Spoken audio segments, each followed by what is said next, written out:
Très heureux de pouvoir faire connaître les vertus puis évidemment les humains derrière la Fondation des jeunes de la DPJ et sa mission tout de suite par le biais de cette conversation qu'on aura avec la directrice générale qui est Fabienne Audette. Merci d'être avec nous, Mme Audette. Oui, bonjour, M. Trudel, ça me fait plaisir. Oui, et peut-être établir tout d'abord que la Fondation donc, des jeunes de la DPJ n'est pas la DPJ en tant que telle. Vous travaillez en collaboration, mais ce n'est pas la même entité, là. Tout à fait. Donc, en fait, nous sommes une entité indépendante avec son propre conseil d'administration, son équipe. On a la chance, par contre, d'être hébergés, nos bureaux, dans un centre jeunesse là, qui est situé à Montréal. Et on travaille en étroite collaboration avec les équipes de la DPJ, bien sûr. C'est comme ça que les demandes d'aide nous sont adressées. Donc, par les différents intervenants pour les jeunes. Mais on est indépendant. OK.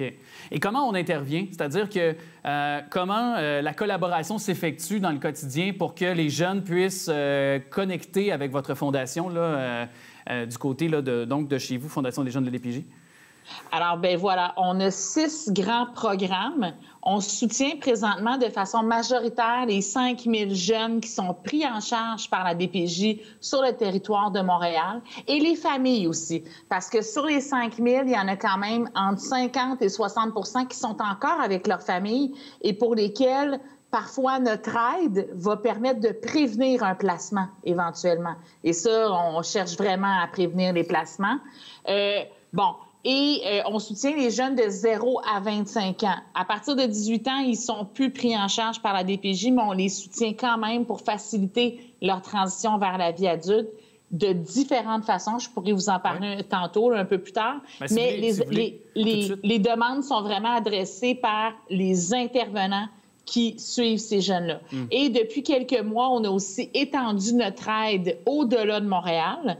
Donc, parce qu'on faisait le constat qu'on était en mesure d'aider plus, de faire mieux pour les jeunes de la DPJ au Québec, puis on va se le dire, ils en ont et elles en ont besoin. Oui. Et donc, on a étendu notre aide, on a lancé un appel de proposition et présentement, on soutient 7 projets dans 6 autres régions que Montréal, qui sont des projets spécifiques pour les jeunes en transition vers la vie adulte. Laval en fait partie, donc? Laval en fait partie. On a les habitations L'Envolée qui ont fait leur inauguration en juin 2022, là, récemment, et puis qui ont 30 appartements supervisés avec de l'accompagnement psychosocial. Franchement, c'est un vrai bijou, c'est un super bel endroit. Et pour dire ça de façon très simple, là, c'est un modèle qu'il faudra qu'on reproduise massivement au Québec. On en a besoin beaucoup plus des habitations L'Envolée, là, partout. Ça fait quelques mois qu'ils sont ouverts. Ils hébergent 30 jeunes et déjà, ils ont une liste d'attente de 39 jeunes. Wow. Sauf qu'il faut savoir que quand un jeune rentre là, il vit là environ 2 ans. Donc, les 39 jeunes, ils vont attendre longtemps, là. Oui, c'est ça. Et donc, ça, c'est ce que vous évoquez, c'est, dans le fond, comme une sorte de réinsertion à la vie communautaire, puis en même temps une transition vers un travail, par exemple, vers une responsabilisation du jeune aussi, ce programme-là? En fait, c'est comme une suite pour les jeunes qui ont été pris en charge par la DPJ. La majorité des jeunes qui vivent là sont des jeunes qui ont été sous la loi de la protection de la jeunesse. Mais il y en a d'autres aussi qui n'ont pas nécessairement été sous la loi de la protection de la jeunesse, mais qui vivent différentes difficultés. Et il faut savoir, 18 ans, c'est très jeune. Oui, il faut se poser des questions sur nos attentes comme société envers ces jeunes-là. Je veux dire, 18 ans, là, c'est extrêmement jeune pour voler de nos propres ailes. Donc, c'est comme un lieu où les jeunes peuvent aller s'installer. Ils ont du soutien à toute heure du jour ou de la nuit, mais en même temps, ils ont aussi une certaine indépendance, puis on vise à développer leurs différentes compétences. Puis ils ont de s'organiser, avoir un travail, aller aux études, se faire à manger, entretenir son appartement, tout ça, là. Et pour les jeunes qui ont été très institutionnalisés, parce que c'est ça, là, être placé pendant des années durant, là, c'est complètement perdre ses repères. Tu n'as aucun repère. Là. Aucun repère et ils vivent beaucoup d'isolement.